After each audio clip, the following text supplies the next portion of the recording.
20 साल की लड़की ने कहा कि छोटी जाति क्या होती है, तो देखिए गुरुजी ने उसको क्या उत्तर दिया। राधे राधे गुरुजी। आपने कहा था हम ब्रह्मा की संतान है, फिर जात किसने बनाई? जात व्यवस्था है।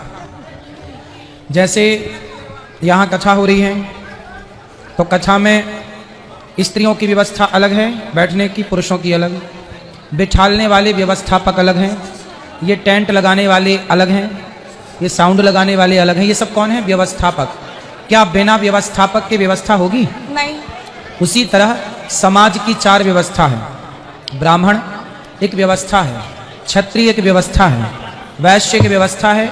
ब्राह्मण का काम है वेद पढ़ना पढ़ाना, क्षत्रिय का काम है देश की रक्षा करना, वैश्य का काम है आर्थिक रूप से देश को मजबूत करना, और शूद्र का काम है सबके साथ कंधे से कंधा मिलाकर खड़ा होकर सेवा करना।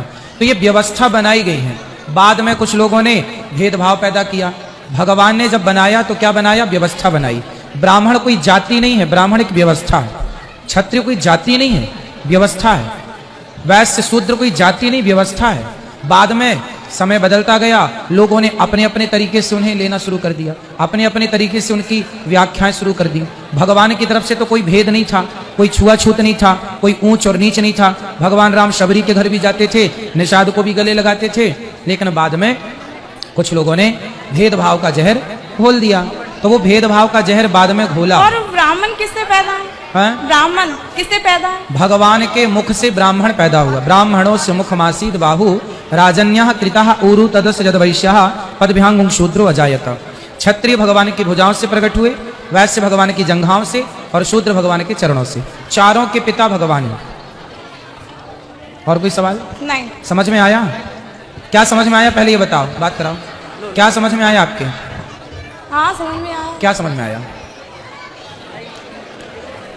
बताओ बेटा। पूछा था टाइम पास के लिए कि कुछ जानने के लिए? जानने के लिए। तो क्या जाना आपने? फास्ट। क्या समझाया हमने आपको? मतलब टाइम पास करने के लिए खड़े थे हैं? चलो हो गया टाइम पास आपका, ठीक है। आप कौन है? 2 प्रश्न है मेरे। पूछो। राम जी की बहन का क्या नाम है? शांता।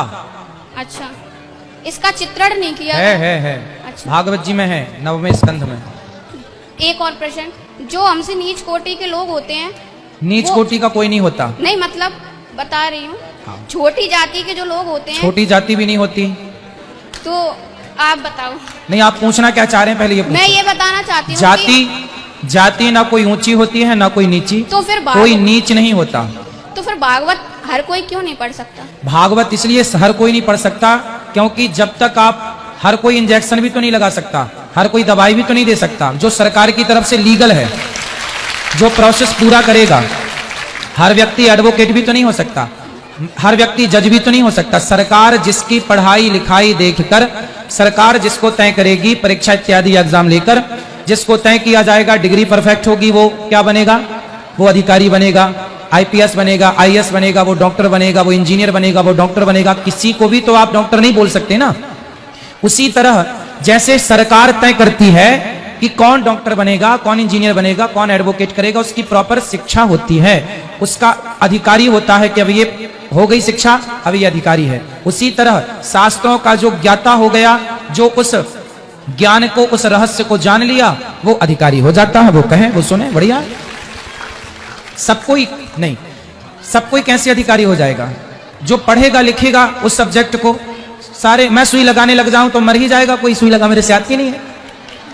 तो भाई मैं थोड़ी सुई लगा सकता हूं, मेरे को सुई लगाने का अधिकार नहीं है। मेरे को न्याय करने का, मैं जज की कुर्सी पे जाके बैठ जाऊं, वो मेरा लीगल प्रोसेस नहीं है। जो मैं कर सकता हूं वो मेरा काम है। तो उसी प्रकार बेटा, पढ़ लिख कर जब आप योग्य हो जाएंगे तो आप अधिकारी हो जाएंगे। राम जी की बहन का फिर से बताना। शांता।